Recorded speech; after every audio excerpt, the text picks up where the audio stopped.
This is the Transformers from the movie Transformers Rise of the Beasts. We have the Beast Alliance Beast Combiner 2-pack of Bumblebee and Snarlsaber. These figures look amazing, particularly the Beasts.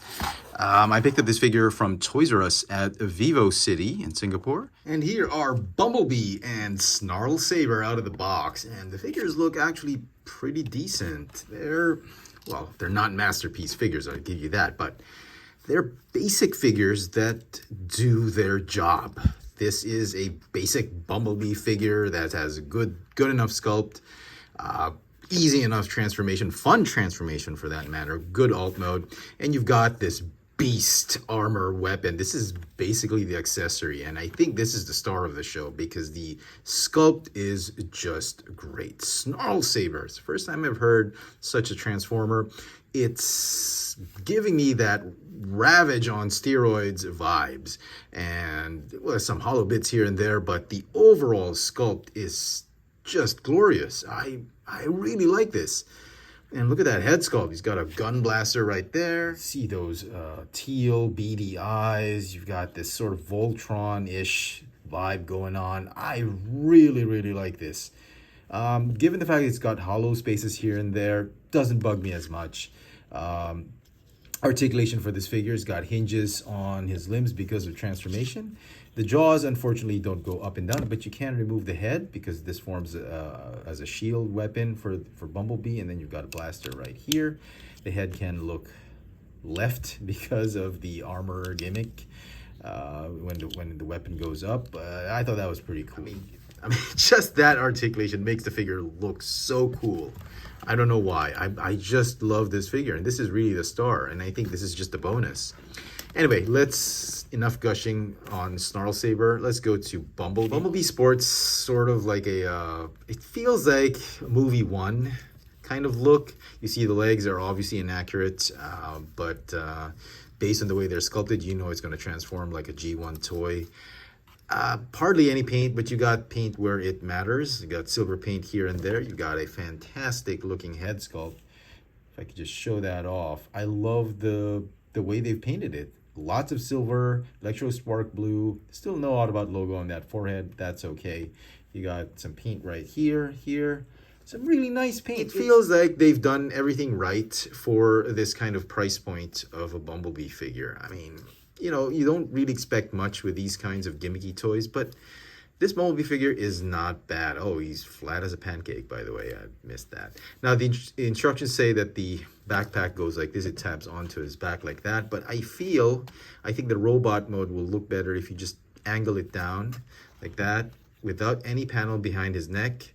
I think that's a better looking Bumblebee, at least up front. But when you go to the side, yeah, obviously it's not going to work. So, okay.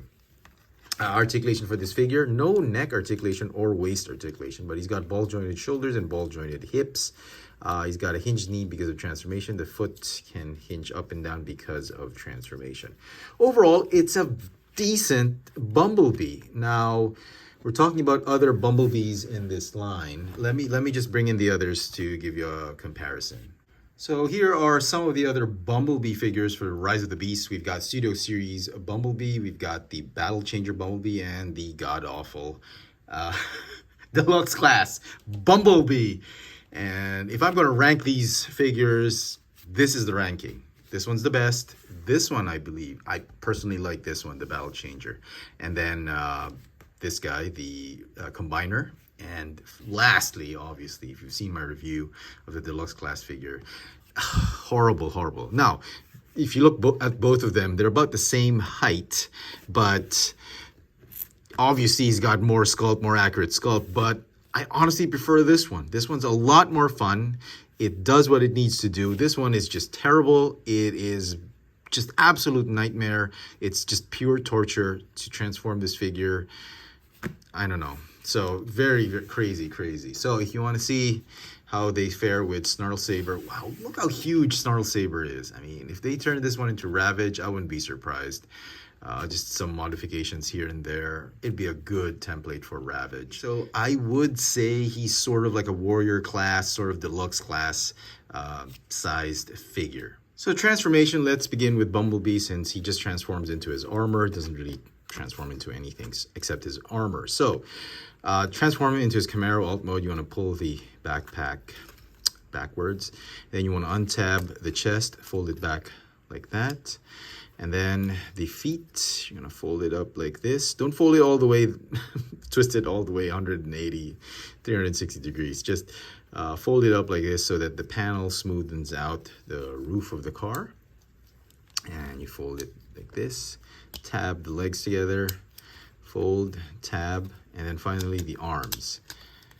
You just tab the arms like this, and there you go. Bumblebee in his Camaro alt mode. How satisfying was that?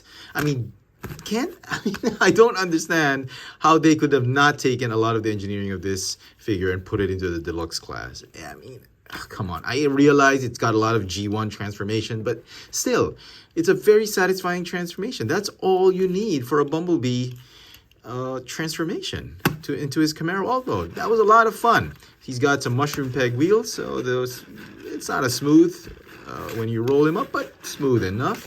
And if you want to see some comparisons, here he is with the Battle Changer Bumblebee and the Studio Series Bumblebee.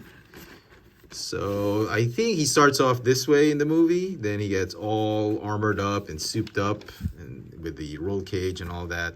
But yeah, it's a great looking alt mode. To transform him back into his robot mode, simply reverse the process. Go ahead and split the legs, fold it out, fold out the feet, and then pull this back. Pull back the shoulders, fold the chest, and put it back right here. There you go. To get him into his armor mode, Snarlsaber, remove the tail. The tail, incidentally, also acts as a weapon. I don't know if it's like a flexible whip or if it's a sword. So the instructions just tell you to do that.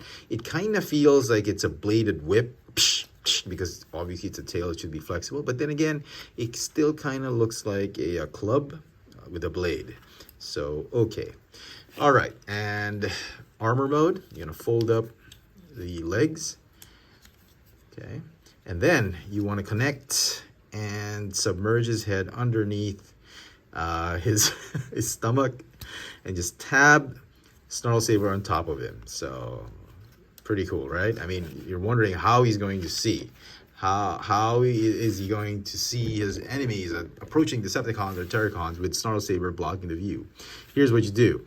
You fold down this panel right here, and boom! Look at that! Bumblebee's head miraculously moves up and becomes armored. He's got sort of like a G1 Transformers animated vibe with his head sculpt. Fold this back like this, and his shoulder, well, the front and back part of Snarlsaber become his shoulder pads.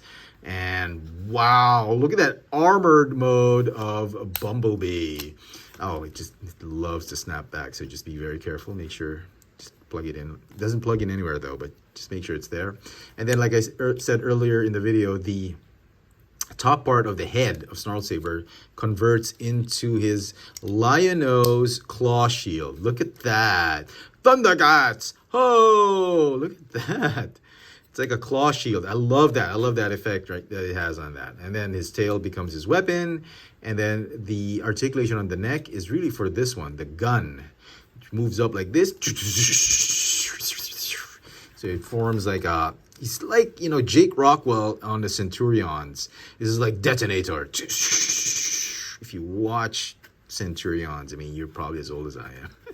Anyway, so even with the armor on, the legs do a good job in keeping him upright. He doesn't fall back or anything like that. The nice sculpting with the heel spurs. Look at that. He doesn't topple over. So that's pretty cool. That's a great armored mode. And you want to see it again, just do this. Transform armor mode. Wow, so cool. I mean, I love that gimmick. I didn't think I was going to like it as much, so yeah, definitely an interesting gimmick. I cannot wait to open up the other figures in this series. And so some final thoughts on this Beast Alliance Beast Combiners Bumblebee and Snarlsaber set. You know what? The figure set is not too bad.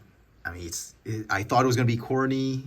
Basically, it's a gimmick set. You're buying this set because you want to see that armor combining, beast combining with an Autobot or a Transformer. That's essentially what this set is. It's a gimmick set. However, I think it's a pretty decent effort. The Bumblebee figure alone is pretty good. It does what it needs to do. It's a basic Bumblebee figure with some great detail, amazing transformation, very satisfying transformation, enough articulation for you to play around with the figure.